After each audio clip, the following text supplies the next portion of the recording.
What's going on, guys? Fun with Knives back again, and today we're taking a look at the SOG Gambit. If you guys watched my last video on the Kershaw Launch 1, I gave that thing a glowing review because I love nearly every aspect of that knife. That is not the case with this one.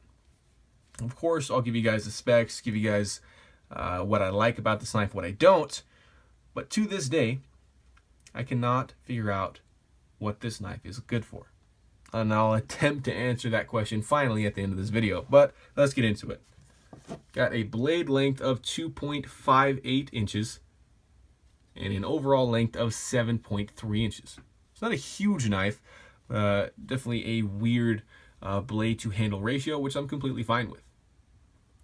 This offers multiple grip positions, we'll talk about that in ergonomics, but still a very manageable blade length.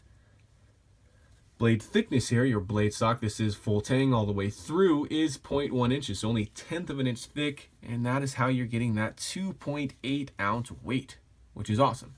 Very lightweight for its size. I'm assuming that's without the sheath, but this little sheath isn't going to add a whole lot. We'll call this under 4 ounces for the entire package. I definitely think that's fair. Let's hop right into the blade here. So this is a design I was pretty interested in as soon as it came out. You guys know I'm not a huge SOG knife fan, but when this thing kind of emerged, I was like, a hawkbill or karambit style blade with a very nice price point attached to it. I mean, this thing sells for under $30. And a lot of the karambits I was interested in, or these hawkbill blades, were, 100 plus. And I wasn't really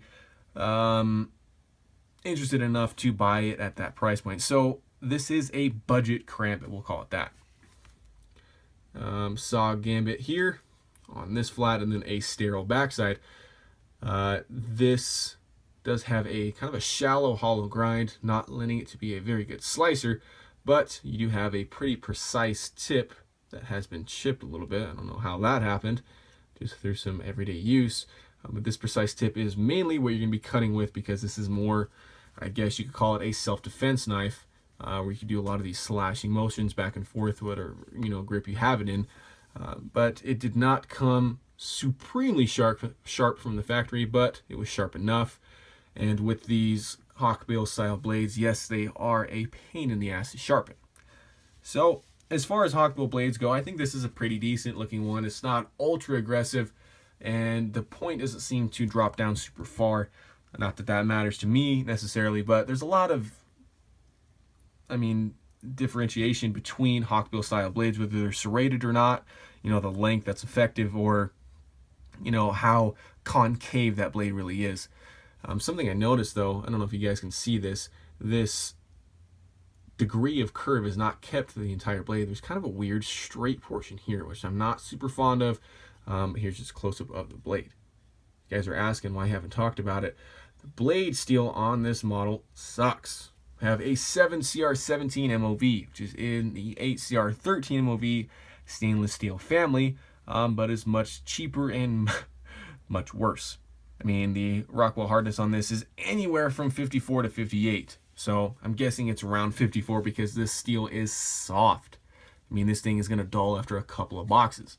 And I guess that's how they're keeping the price point lower. I think it should be much lower than it already is.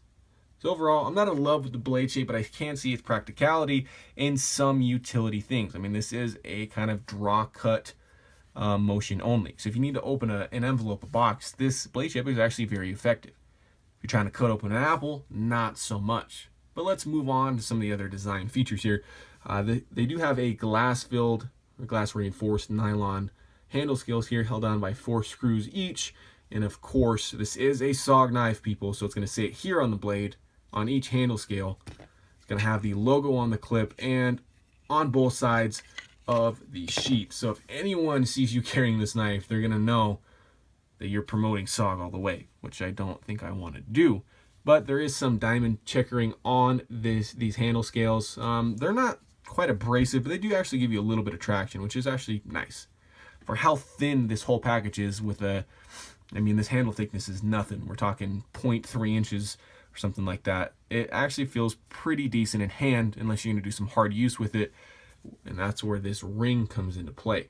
So you can see here, I don't know if you guys can, this ring is actually a different thickness in certain areas than others, which is kind of sad to see because this is not an Amazon, TAC Force special. SOG's supposed to make pretty decent products. But on to ergonomics.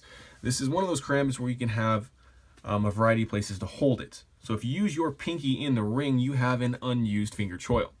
So this is kind of a long handle for a short blade. That means you can exclude the ring from your use, which is actually a pretty utilitarian kind of grip. And in the reverse grip, you can kind of hold it in the reverse hammer or with your pointer finger in the ring.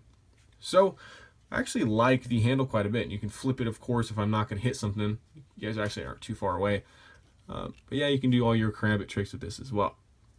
So all in all, I'm not in love with the blade. Like I said, it was taking me a very long time to figure out what this blade was necessarily good for, because it doesn't scream self-defense to me, and it doesn't really scream utility either. It was somewhere in the middle, but not very good at either. And then came the sheath. When I saw the sheath, guys, I got super excited. We're talking deep carry clip that you could carry in the waistband, carry this knife very discreetly, had a ton of room for material, and I tried it. It worked great. I mean, my belt barely fit in there. It's not going to fit your tactical or super wide belts, but my belt fit in there. I could carry it in the waistband. It actually wasn't super uncomfortable to carry, and the sheath seemed decent quality. I mean, the molding looks right. This clip is rotatable, so you can carry just about wherever you want. I was like, man, this is a good sheath. I was really surprised. It's got dual drainage holes on either side, reinforced grommets, different places to lash it. And then, of course, I forgot that this was a SOG, and that happened. So I was like, well, I mean, I don't know if you guys heard that or not. Oh, yeah, that's it. So the knife is all the way in there. You hear that rattling. So I was like, that's not that big of a deal. It is held securely. Little did I know, it's not. The retention point on this sheath are these two little metal tabs right there and right there. What that does is grab onto this portion here. As you can see, it's marring up the blade quite a bit. And it does actually dull this edge just a tiny bit when you put it in and out of the sheath. You hear that positive click and you think this knife is in there, and I've had this knife fall out twice. And that's from normal daily moving around in office. Luckily, I work with a whole lot of cool people, and luckily they didn't see it. I mean, it's actually outside in the parking lot, but this knife will fall out ridiculously easy. I had somebody ask if they could carry the SOG Gambit as a larger neck knife, and I was said absolutely not, because this thing will fall out of you with a light jog or maybe even going up the stairs. And that's kind of where the design fell apart for me. So, is this a knife I recommend? No. I mean, the blade shape's a little bit wonky with how it was just finished. I think this is supposed to be a constant curve, and you're getting that little weird flat portion here.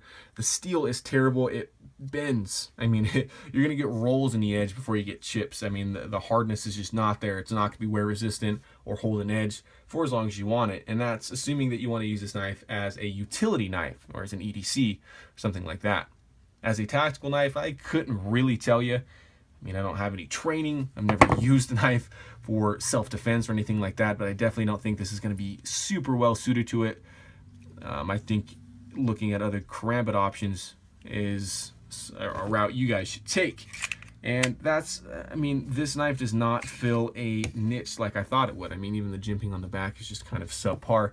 I thought this was going to be kind of the first in a budget knife karambit game, and it's not.